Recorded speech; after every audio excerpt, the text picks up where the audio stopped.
Nashville, raising Nashville, raising Nashville,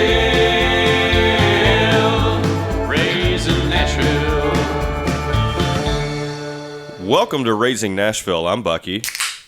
Juicebox. Oh boy.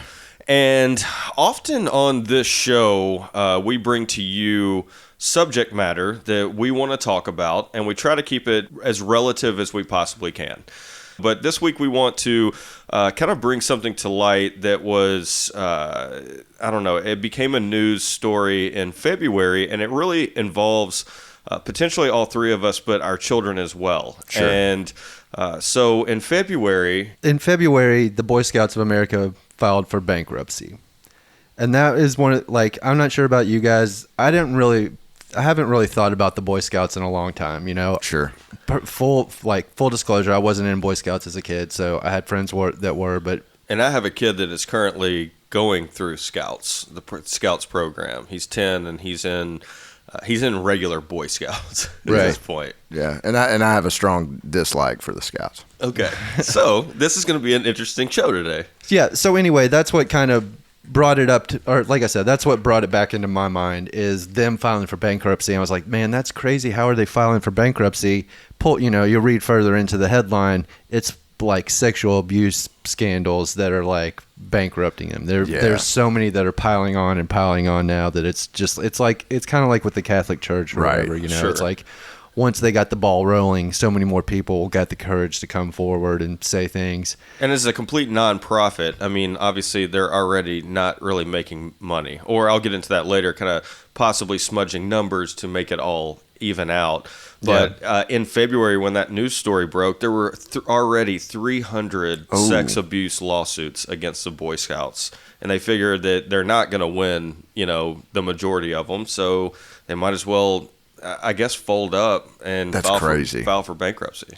Because it's really, I did the research, it's really not a bad organization other than the abuse. I mean, it builds character in kids. And I actually really like a lot of the things they got going on, but that is terrible. Well, yeah, I think that's kind of what we're going to get into here. We're going to dive into something more than just the scandal that's in the headline. Yeah. So we're going to title this episode, I Will Do My Best. And we'll get into that here in a little bit. But what we want to do today is kind of give you an idea of whether, if you have children coming up, whether you should put them in the Scouts. Or let's think back and kind of reminisce on us as children and whether we went through the Scout program or not. Juicebox has said that he didn't. I did. And old boy? Yeah, well, I think I've talked about it on here. I got kicked out pretty early. It was very brief. You're such a rebel. Yeah, right, yeah. But what did you get kicked out for? Like just not paying your dues or something? No, it was I got caught eating a brownie. Is that a dad joke? It's a Girl Scout. Yeah. I mean, you're continuing that persona now. We're inside and you're wearing glasses. I really like the title this week, you guys, because I'm doing my best just to be here. It's my house. Shows. It definitely shows. Okay, so most people know what the Boy Scouts kind of is. It's a big organization. It's got a lot of members. There's about 2.2 million members between the age of 5 and 21. And to go on top of that, there's about 800,000 volunteers. So that's parents, adults, whatever people that are associated with it. It was started in 1910, and over 130 million people have gone through the Boy Scout program since that time. Boy Scouts is just kind of the general term, but it's comprised of 3 to 4 different levels depending on how you look at it. There's Cub Scouts, who is kindergarten through 5th grade. There's just the general Boy Scouts, that's boys and girls, that's 6th through 12th grade. Then there's something called Venturing or Sea Scouting, and that's for people that are a little bit older. They're aged 14 through 20, and I guess they've got enough badges to progress to these more advanced scouts. And then beyond that, there's Eagle Scout, which we'll dive into a little bit later. And real quick, but it sounds completely different than when I was growing up. Like when I was growing up, there was nothing called a Sea Scout or a Venturer Scout. And it started in, if I'm not mistaken, Tiger Cubs, and then a Cub Scout, and then a Weeblo, and then a Boy Scout, and then an Eagle Scout was the direct line Okay. that I had to go through. Weeblo was what? Yes, correct. I do not know what the term Weeblo means, but we were Weeblo Scouts for about a year. It's an interim between Cub Scouts and actual Boy Scouts. Mm-hmm. Okay. Cool. It's kind of like your driver's permit. Like, Right, yeah. You're not Different- not driving anymore, and you're not driving. You're kind of right there in the between. You Right, know, you got to different- have your parents in the car. Different stages. Okay. So Weeblo, then Eagle Scout? Now, then Boy Scout, then Eagle Oh, Scout. then Boy Scout. Okay. All right. So anyway, they've got also, there's all these members and scouts. They've also got, I think, like 4 really big camps throughout the United States that, they have retreats at or whatever. So it's a huge organization. A lot of, like I said, the numbers show it. A lot of people go through it. You went through it as a kid. Mm-hmm. I did not. You've got Asher going through it. So I don't know. Let's talk about the history of the Boy Scouts a little bit more. Okay. Yep. So the Boy Scouts was founded in 1908 in England by Lieutenant General Robert S.S. Baden-Powell. And That's a mouthful. No shit. And I'm going to try and talk about him as little as possible. He also wrote a book titled Scouting for Boys, which is a very unfortunate title for a book. For an organization going through. Or you you write just- that before or after creating the Scouts? It was before. He had some testing scout like camps prior to creating the Boy Scouts. So skip ahead over to 1910. The Scouts had grown out of like England into other countries such as Sweden, Mexico, Argentina, Canada, Australia, if you believe in Australia, South Africa, and the United States. So the United States Boy Scouts, which we'll just call the BSA from now on, was started in 1910 here. And like you said, originally it was for 11 and 15-year-old boys, but it spread to younger groups, Weeblos or whatever. And it seems originally they were just Cub Scouts. taking kids out in the woods.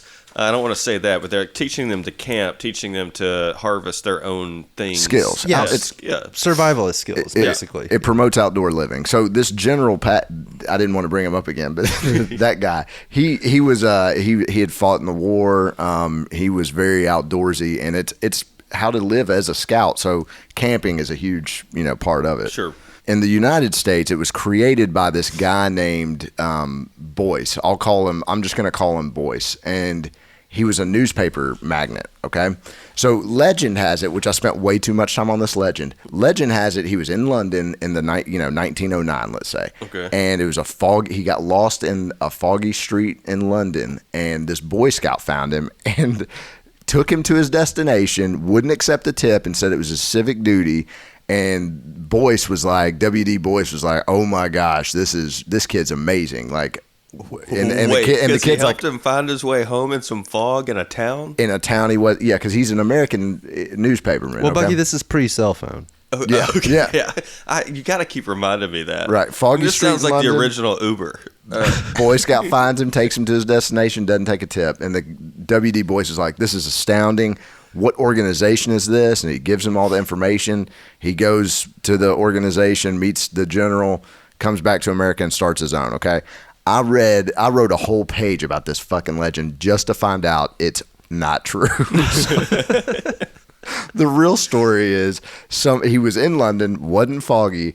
A Boy Scout helped him across the street, okay? And I guess he was How blown old away. was this guy? I don't know. He's a newspaperman. So That sounds like the more unbelievable story.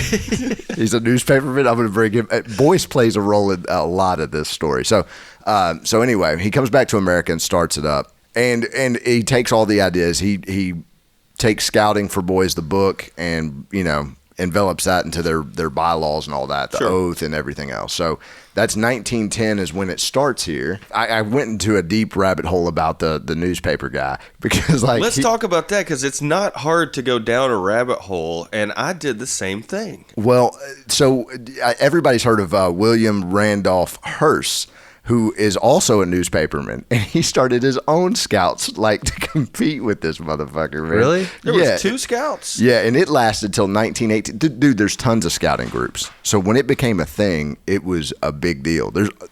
And as the Boy Scouts got bigger and bigger and bigger, they enveloped other scouting organizations. So Boyce Boyce tried to, he's a newspaper dude. He tried to incorporate a magazine and was like, use my printing press for the magazine. And the organization at the time was like, no, we're good. So they used this other guy named Seaton, and that's when they purchased A Boy's Life, I think in 1918. But anyway, so Boyce is trying to make money off of it, basically, is what I gather. You're very confusing because you're saying the name Boyce and Boys.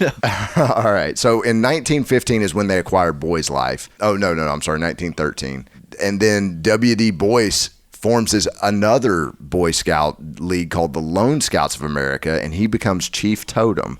No shit. And it later gets enveloped in 1924 by the Boy Scouts. I was talking earlier with Juicebox about how it's not supposed to be militaristic. They don't want it to be military driven. Sure. But during World War I, Boy Scouts did play a role in the war, which is kind of interesting. Like they ran errands and stuff like that domestically. They'd run messages, and there were coast watchers, and they were also made to be alert for any men not reporting for duty, which I think is interesting. So they were a snitch. Yep. Sounds like it. Okay. So nationwide, the thing just grows, right? In the 1930s, they had 1.4 million members, which is impressive. In 1940s, Irving Berlin, the famous composer, agreed to donate all proceeds from God Bless America, he wrote that, to the Boy Scouts and Girl Scouts. For all time? Yeah. He didn't take a dime off that song? No. After, I guess, at some point, he was like, hey, y'all can have it. And Wow. The Webelos, we were talking about them. The rank was created in 1941. In the 1950s, you had a membership of 2.8 million, which is currently, it's bigger than what it is currently. Yep. 1953, you had the first Pinewood Derby. Hold on for a second. The Pinewood Derby, to me, is the most attractive thing to a kid to Boy Scouts. I think that is the sole, like, obviously you hear that, to be a Boy Scout, you get to learn how to do all these different knots. Like you can tie 10 different knots, right? I don't see the point of that. You need to expand your mind. You just need one knot, right? No, you need to tie something up. No. So the Pinewood Derby, those cars are iconic, and they're iconic to the Boy Scouts. And that is the one thing that I can tell you firsthand, myself, Asher, every kid in Scouts, that's all they look forward to all year long. I can see that. I think I like the marksmanship badge. I think I would like to go for that. Well, fair enough. Okay. Yeah, I just want to reiterate what Bucky's saying. Like, when I was a kid and the people that were in Boy Scouts would bring their Pinewood Derby car to school, and you got to see how everybody, like, made their own, like, did it their own way. I was super jealous of that. Yeah, I get that. In 1960s, it was they made a very strong stance prohibiting racial discrimination, and I'm not going to get into some of the other fiascos. Like there was a religious movement that between Protestants and Catholics in the early 1900s that I'm not going to get into, but they went out and said, so this is during the Civil Rights era, and they made a proclamation saying boys are boys, we accept everybody. Of course. In the Southeast, though, where racial discrimination is at its height, it's still, group leaders would still discriminate, which is pretty sad. 1970s, they rebranded to just Scouting USA, which was then abandoned in 1980. I'm sorry I even brought that up. Didn't last very long. Sorry I brought that up. There's a lot of that in here. I bring something up and then I had to They stretch tried. 1979, the headquarters moved to Irving, Texas. In the 1970s, you saw a removal on outdoor activities such as camping, cooking, nature, swimming, and life-saving. It was removed to become an Eagle Scout, which is I don't know, I don't get it. Those seem like the most essential skills that you have to have. The essential shit, man. Maybe they were just saying that you should have learned this in Tiger Cubs or whatever, and now we're going to take it out of becoming an Eagle Scout. But, well, and I think that stuff they put it back in there. They did. Like. Yeah, Okay. they did, but they took it out and they started like focusing on more like career oriented things, like, hey man, you need to learn how to use a calculator. And so I don't know, it's very strange. Interesting. 70s were wild for Scouts. Yeah, no Changed their kidding, name, man. rebranding, dropping swimming. Everything, man. 1973, Catherine Pollard was the first female Scoutmaster, but not officially recognized till 88. 1979, With the emphasis on outdoors, the organization saw a huge decline in membership, and a return to traditional scouting was advanced. 1980s, they got some new uniforms. 1982, Tiger Scouts. I love Tigers. 1994, David Hahn. I like this. David Hahn, who was a member, got all sciencey for his merit badge in atomic energy, which I did not know was a badge, by collecting every type of item on the periodic table. But he created a breeder reactor, which I don't know what it is, but it's capable of emitting radioactive energy that drew the attention of the FBI, where he earned his fugitive merit badge. And he learned all that in Boy Scouts. Yep. No. First of all, a fugitive merit badge cannot exist. It went that went over your head for a second. Yeah, and also he did not learn that in Boy Scouts. I've read about that guy before. Oh, okay. He did not learn that in Boy Scouts. He learned it on his own, and it was crazy because what he was doing was, if it's the same story, he was scraping paint off of the glow-in-the-dark paint off of old alarm clocks because there was some sort of tiny bit of radioactive material in that, and he collected enough of that to create some kind of nuclear reaction, basically. It was giving off a radioactive signal that the FBI was able to pick up on, which is hilarious. I mean, well, it's scary, I guess. 2001, you had some more uniform changes. 2004, bonded with soccer program to reach Latino and Hispanic youth.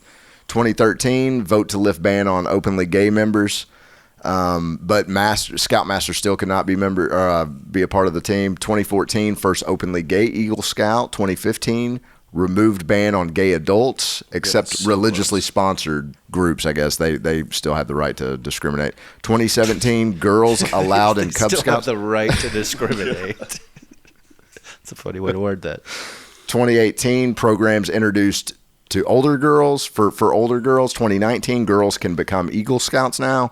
2020, organization files for Chapter 11 under growing accusations of child sexual abuse. That's quite a history. That's 100 years in a nutshell, right there. I gave you 2 pages out of all out of of this. 8 you have written down. Let me ask you this: and I want to briefly touch on this. When did the Girl Scouts come about? That wasn't in that history. Oh, you didn't do that research? The text said research Boy Scouts. They were actually started in 1912, it looks like. Oh, okay, so they're fine. Okay, 2 years. Okay, forgive me. This is a Boy Scout podcast. That's right. Although, real quick, on the Girl Scouts, there's 1.7 million members. All 40 women that have gone to space were a Girl Scout. And No kidding. They literally claim that 1 in 2 business women were Girl Scouts. I'm getting my daughter in. I'm going to do it. That is on their website. 1 in 2 business women. Correct. What does I that even mean? I was just like, all right, maybe we should do a Girl Scout podcast. What exactly is a businesswoman? That is the most general term ever. No, I was about to say, think of the bathroom people. There's a man and there's a woman or whatever. It's like those type of stick people, but one is dressed like a regular girl. That's not even a thing. And then one is wearing a suit. So that's what a businesswoman is. Okay. It's someone who wears a suit. That's what I determined from that. So, I mean, that was a great history of the Boy Scouts. I want to jump into some, actually, before we go any further, there is something that is deeply rooted into the Boy Scouts, and I had to do it. Asher had to do it. You think of it as a kid holding up 3 fingers, if I'm not mistaken. They talk about the Boy Scouts oath, which was written a very long time ago. And I think that you can almost pick up on that. So what I want to do is I want to read the oath, which also contains the title of our episode today. Will you do it in like a drill sergeant voice? On my honor. I can't do that. So the oath reads, on my honor, I will do my best to do my duty to God and my country, and to obey the Scout law to help other people at all times, to keep myself physically strong, mentally awake, and morally straight.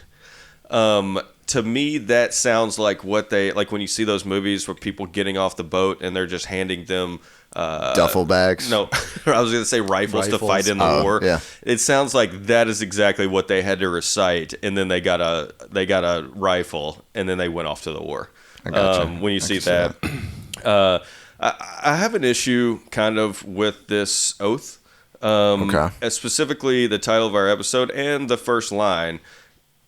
Let's bypass on my honor, but I will do my best to do my, duty. ...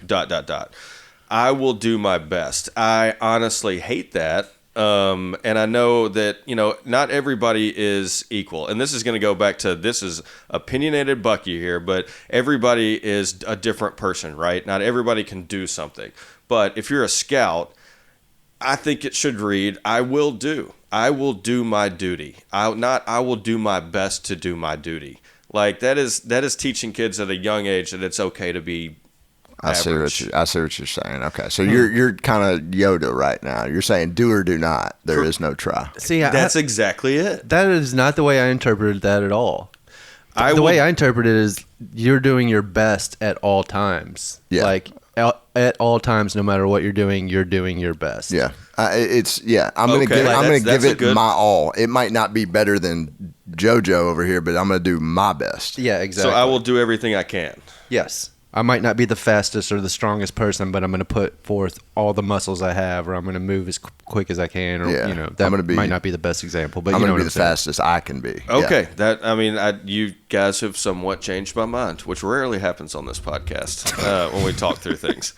So I want to talk about some statistics of the Boy Scouts because I found, like Old Boy did, you can go down a rabbit hole in some things, and I caught myself reading because it's a public 501c nonprofit, you can read their annual reports, and I caught myself reading the 2017 annual report, and this thing is like 60 pages long. Sure. It has all their financials, all kinds of things, and because that's where I started to look into it, and I don't want to dive too far, but the fact that I think they were putting some things in some different areas to offset being a nonprofit. And they're not paying like the guy who runs it, a great amount of money. Right. It's just what they allocate their money to. And again, I don't want to get into it, but I'm sure most of you want to hear about a couple of different things. For instance, what state has the most Boy Scouts? Texas. So y'all are going by population. What state per capita is the Boy Scouts most popular in? Let's say that. Indiana? It's not. Oregon. It is not. It is Utah. Oh, man, that makes sense. Which kind of makes sense. Yeah. Per capita, obviously, I think Texas and California are the biggest. They're the largest states. They have the most population. But that's why I went by per capita as popularity. Like how many kids per state are in the Boy Scouts. Number 1 was Utah, 2 California, 3 Texas, so those fall in line. 4 Pennsylvania. If you guys want to know where Tennessee and Kentucky rank, Tennessee's 23rd and Kentucky is 33rd. So now I get to ask, what state is the Boy Scouts the least popular in? The most least? New York. Delaware. I'm going Close. Hawaii. No, Juicebox is Hawaii. No, Juicebox is close. It is the great state of Vermont. Apparently does not like the Boy Scouts or doesn't preach it to their kids. I know we're going to get into Eagle Scouts, but before we do that, because there is a requirement to become an Eagle Scout, which I'm sure most of you know what that is, but there are 135 different merit badges that you can obtain in Boy Scouts. Now, I will do my best. Okay. You don't have to get, you can have 3. You don't have to get 135, but there are 135 different skills to be learned in the Boy Scouts. Damn. Yeah. And I want to read off some of the most odd skills that reside in the Boy Scouts. All right, I like this. Some of these have been removed, but they, at one point, were a skill that you could learn as a Boy Scout. Okay. I'm going to start with book binding. Learning how to bind an actual book together. Okay. Skiing was one at one point. It has now been removed. Stalking. It's funny. I was going to ask if hiding or evading your Scoutmaster was one of them. It's not, but stalking was removed a couple of years ago because they didn't like the terminology, and it means going out in the woods and stalking prey. Right, tracking. They should just call it. They should call it tracking. Yeah, nut culture. Again,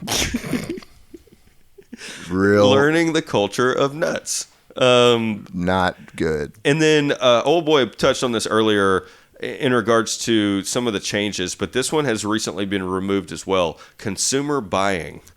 Right. Yeah. Okay. Yeah, what is that even? I don't I'm assuming it's learning how to shop at a store. I don't know. Getting the best deal. Learn You're a how to consumer you in get a your badge. mind. Yeah, there you go. Getting the best deal. That's it. Never paying full price. Yeah. And then in regards to percentages, like Juicebox touched on earlier, there's about 2.2 million members of the Boy Scouts. The age range significantly drops off when they do these when they couple them together. So if you have a boy or girl ages 6 through 10, there's 1.2 million scouts currently in the in the program. From 11 years old to 17, it drops down to about 800,000. So that's not really that far down. Yeah. You're saying you're still making it 11, 12, but that whole coupling, 11 through 17, I'd say 90% of those numbers are 11, 12, and 13 years old. Right. And then when you get to 14, so they even kind of backed into it, 14 to 20, there's only 87,000 members, again, residing in the younger ages, because the older ones are the Eagle Scouts, which only 6% of kids actually make it to Eagle Scout out of the entire program. Yeah, well, that's the thing. If you're in that 14 to 20 range too, you're getting into that elite scouting thing anyway. So I mean, a lot of people just don't. That's from what I've read. There's a lot of time and dedication that goes into that if you're going to stick with it at that point. So I think people just they've got other stuff going on when you're in high school. You want to play sports or girls or my uncle is an Eagle Scout, so apparently he didn't want to do any of those things. Before we dive into Eagle Scouts, which I want to do kind of briefly, I want to say, according to these statistics, 99,000 individual businesses, organizations, or otherwise support the Scouts. Cool. 99,000 businesses. That cool. is a ton that donate money to the Scouts. Normally you see a big event and you see a couple of, logos of businesses and here's who, supported us. Mm-hmm. How do you get 99,000 on anything? I mean, that's they don't impressive. really promote that either. Right. That's very impressive. And I want to kind of emphasize that I'm pro Boy Scout. I know I've been joking around, but I think it's great. Gets kids outdoors, teaches them skills. How they can go shop for a TV, camp. Apparently. It's great. I want to say something real quick on the oath. Something I read was that since President Taft, he was the first honorary president of the Boy Scouts, and every president since then has become an honorary member. I wonder if they have to take the oath. That's current president too. They do, or they did at one point. And I'm going to have something pretty interesting here in a second. But Eagle Scout, we all know, is the top level that you can achieve. Did either of you see what the requirements were to be an Eagle Scout?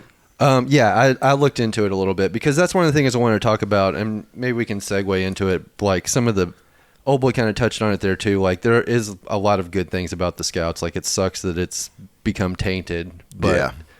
And it's possibly not going to be around in the future if it's going bankrupt. But I was looking at some of the requirements for Eagle Scout. Like you said, only 6% of people that join Scouts eventually make it to Eagle Scout. Yeah. So there's 21. You have to have 21 of these merit badges, which are like some of the more difficult badges to get. We kind of touched on some of the lighter ones there a little bit, but these are more like, I guess, long-term goal type badges, if that makes sense. Yeah. So I just want to go through a couple of these. Like one of them is first aid. That obvious. There's one that's called citizenship in the community, and that's understanding how to participate in local government and make changes in your community or whatever. There's citizenship of the nation badge, which is helping defend others and defending the country, like defending the rights of others is how they say it. So fighting for people's rights. My God and my country. Yeah. There's citizenship of the world. This badge is awarded for being open-minded and seeing past differences to understand how others in our world live, despite our differences. I should get that badge. That sounds like the slogan for racism. I mean, yeah, I don't know. Yeah, you get an award for being open-minded instead of just correct. This is how you live. You need an award for it. Yeah, everybody should just live like that. But I don't know. I feel like that's even if it is worded weird, it's a good skill. Everybody should be doing that. Sure. There's a personal fitness one, and that is like you have to go complete like a 12-week course of like physical fitness. So basically, like you're almost like a boot camp type thing. There's one personal management, which is all about making a plan for your life and setting long-term and short-term goals and stuff like that. So, I mean, if you learn to do that when you're like No wonder I 16, quit so 17, I mean, you're going to have a step up in life. But then they have also like these, that was just a couple of badges, but then they also have to like do some major project, Eagle service project, which can be like different kind of construction projects or like setting up, organizing events for like a charity or anything like, you know, just building houses for poor people. yeah, just anything like that. Like one of the things on the list was clearing and mulching a mile-long trail at a local wilderness area or regional park. Yeah. What? A mile long. Just go ahead and clear out a mile-long trail and mulch that shit. I just cleared out a trail in the back of my woods, and it's probably not even close to a football field long. And you're talking about that took 4 days. So Damn. I can't imagine how long clearing out a mile-long trail would take. That's crazy. Right. We'll see you in August. I'm tired just thinking about Yeah. that. Another one was painting a giant U.S. map on a school playground. It's like, yeah, I'll do that one. Well, yeah, that's Yeah, easy. that's cool. It might not look like the United States, but I'll do it. I would enact the the Tom Sawyer approach there. Yeah. Like, yeah. how much fun is it painting this United States map? Hey, you kids want to help me? Is knife fighting in there? It was not listed in what I saw, so I don't know. Should be. That may be an underground boy. That was in those other Boy Scouts, whatever that was. The Lone Scout. The Lone Scouts. So anyway, people that attain the Eagle Scout rank, like they have like a step up in life. Basically, it seems like college admissions look highly on if you have an Eagle Scout. If you're an Eagle Scout, if you join the military, every branch of the military allows Eagle Scouts to enter at a higher rank and pay grade than people who aren't Eagle Scout. I mean, because when you think about it, they have invested in one focus for such a long time. So colleges are like, hell yeah, bring them on. They're not going to drop out after a semester. Exactly. It shows incredible discipline. Yeah, So, and dedication to whatever it is that you're you're working on. And then a lot of like employment recruiters look for Eagle Scout. Like that's one thing that they look highly on. I mean, Put it on old my boy resume. says it correctly. Like, discipline is a big part of the Boy Scouts. It's learning skills in life. And I say it all the time with my family or friends. I say it's common sense skills, or just, there's a word for it. It's not necessarily, smart, like book smart, but, I have common sense. And I think the Boy Scouts kind of teaches just a bunch of common sense things. How to change the string on a weed eater, or just how to navigate a foggy London street. Apparently so. Or not. Oh, or not. But then you hear when you get into the Boy Scouts, because I was in it, and I think that it was beneficial. I don't remember very much of it. I remember camping a couple of times. I remember making some things. I remember wanting to collect as many badges as I could, because my mom kept my scout uniform just pressed, right? So if there's empty spots, it would just get on my nerves. So I would seek out the easiest and shortest term badges to get, just to put them on there. Sure. It was kind of like at Pokemon? at Tchotchkes, like getting all your little pins on your that's an Office Space reference. I was referencing the collect them all. Okay, video I'm game. just checking. But it does provide, when you're in the Boy Scouts and you say, man, this guy made it to Eagle Scout, or that guy that walked in the room is an Eagle Scout, there was like nothing but respect. It was like somebody that walks in the room and you just can't talk, because that they've done so much more than you, and it's just a silence comes over it. So that you said 6%, or I said 6% of kids make Eagle Scouts, but the requirements are only 22 of 135 badges. Which now I'm kind of questioning that. Like, how long does it take to get those badges? Because you just need 22 of them. There's 135. Now, I didn't know there were specific ones. I thought you could just get 22 badges. So initially, No. I thought this is way too easy. No.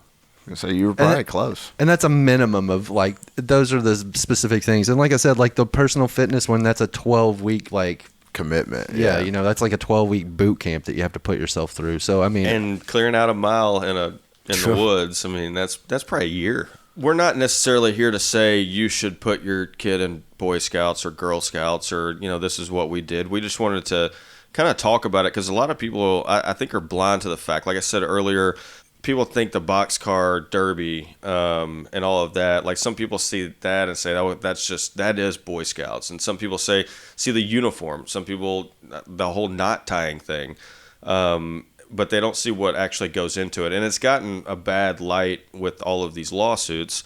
Sure. But I remember it's also great for parents because it's something you can drop them off at. Or volunteer if you want to do that to be a scout master or a scout leader. But you can drop them off. They have a great time with their friends. They learn skills along the way. It's it's just a club to put them in, and I have no qualms with those clubs at all. Sure. Because Asher, he loved doing it. He loved going on the camping trips. They go caving. They do all kinds of outdoor activities, but they also learn together as well. Will you put Levon in Scouts also? I don't know. And that's a question that I do ask myself. Asher has enjoyed it. It's kind of fallen off. He's now 10 and he's starting to fall off. He's been in it since kindergarten. Now he's about to be in the 5th grade, right? So he's all kindergarten through 4th grade in Boy Scouts. Now he attends every once in a while. If we can't somehow take him to Scouts because we're busy or something else is going on, he doesn't mind. Right. He doesn't wear his Scout uniform to school on days that you can anymore. So he's just not really into it is what it sounds like. I think he's starting to get out of it, but he still enjoys it, and he enjoys, like we said, the boxcar Pinewood Derby. Right. So we do that every year. Now, in regards to your question, if Levon is into sports, no. I think if he wants to play sport, obviously you can't play sports at kindergarten, but you can play soccer and stuff. I might put him in there initially, but I have a feeling he will get old with it fast. I don't think I made it past Weeblow. So... Which is what? How old? I can't remember what that designation. I'm gonna say Ash. Back then, it was like Asher's age, so 8, 9 years old, 7, 8, 9 years old. Yeah. But it was a great organization to start kids in because it teaches them skills at an earlier age than they would learn them from you because you don't have that much time to teach them, right? I work all the time, as do both of you. I can't go out in the yard. Well, recently I could, but I can't go out in the yard and teach him how to shoot an arrow because I just don't have time allotted for that. Bring him to my house. We know. I have targets out back. Well, that's the thing too. Like, there's just some of those skills. Like, sure, I've been camping before, but I don't really have great camping skills or anything. Sure. I don't have any type of survivalist skills. I've said it a million times. If like Walking Dead or something happens, like I'm just gonna go ahead and become a zombie because fuck it. Right. I'm running I'm not towards trying to survive like that. Like, and now it's a towards choice. the bomb. It's actually a choice to survive. Now that I think about it, because camping for me today is like I use the resources that I have, and I'm no longer have the need to put rock and flint together to create a fire. Right. Because I can carry a lighter, which is lighter than rock and flint in your pack, which makes more sense. That was brilliant what you just did right there. I have a feeling you're just super annoyed with me right No, now. not at all. Actually, I'm really enjoying this. It's the demeanor on your face. Okay. So I'm kind of torn also. Like, I don't know. I'm not going to try to push our kid into sports. If he's interested in that, whatever, that's fine and cool. If he has an interest in Boy Scouts, I would be open to it. Like, I wasn't a Boy Scout when I was a kid, but one of my best friends growing up was a Boy Scout. And I remember being like so envious of some of the stuff that they got to do. And I got to go like on a couple of like random camping and caving trips where they were allowed to bring a friend. And I had a blast, and like there is a negative aspect of it, but I didn't see that.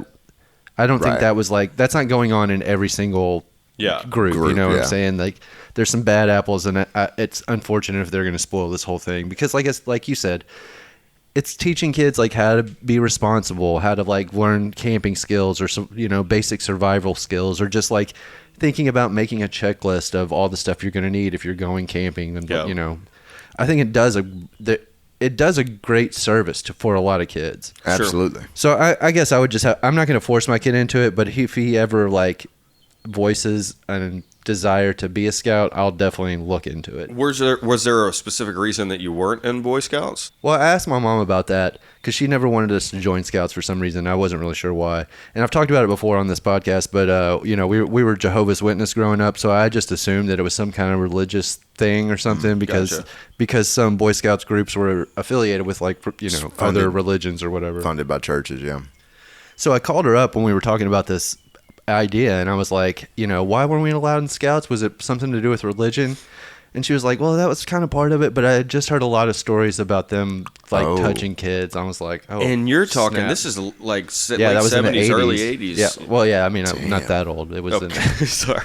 by the time I've been in Scouts, it was like in the, mid 80s. Sure. Damn. Oh, man, there were stories breaking back then, and us as kids, we didn't know about that. We just saw the fun part of it, and we just begged our parents to be in it. Yeah, right? exactly. Yeah, and I mean, I don't know. I guess I don't know if she was just being overly paranoid or if she knew a specific story or something. But that was one of the big things of why she didn't let us go into it, and that's great. I mean, she was trying to protect us. Yeah, maybe John Stossel would uncovered a 2020 segment, and she watched that one night. It was about that time. Yeah. See, I'm probably going to put Sam in the Girl Scouts. I'm the opposite. I'm going to force her to do a lot of stuff. For those cookies, son. No, that's like the worst part is Like having to sell the cookies, how many right? boxes can I put you down for? Yeah. So, but no, I'm the opposite. I'm actually going to force her to do a lot of different things and subject her to a lot of different experiences because she doesn't know what she's going to like or not. So that's a really good point. Yeah, I have to force her to do it because I signed her up for softball. And she's like, I hate softball. I'm like, you don't even know what softball is, man. And as soon as I got her there, she's like, I love softball. I was like, oh yeah, yep. I was like, yeah, you do. So I'm probably gonna enlist her in a lot of different things. So this is going to be one of them. That's awesome. Yep. Well, we really hope you've enjoyed another episode of Raising Nashville. We had fun kind of diving into the Scouts. It's been a long time, and like we said earlier, it's a rabbit hole that you can go down. We just, you know what is best for your child, and we just wanted to introduce it because it's kind of, I don't know, it's come up again, and not a lot of people over the years have even wanted to look into it. But there's a lot of interesting things there, and I think it's a great program. As always, and we ask this every week, wherever you are listening to us, whether that be Apple Podcasts or Spotify or Stitcher or Podbean or any of the places out there, feel free to click on our little logo there and leave us a comment, like us, rate us. Love us. We always say, tell your friends. Tell your mama and them. And tell your mama and them. We hope you guys enjoyed listening. If you don't have children, have one. Catch up. Yeah. We want you to know what we go through. Yeah, the fear. Follow me, boys, follow me. When you think you're really beat, that's the time to lift your feet and follow me. Boys, follow me. Pick 'em up, put 'em down and follow me. Pick 'em up, put 'em down, pick 'em up. There's a job to do, there's a fight to win. Follow me, boys, follow me. And it won't be done till we all pitch in. Lift your chin with a grin and follow me.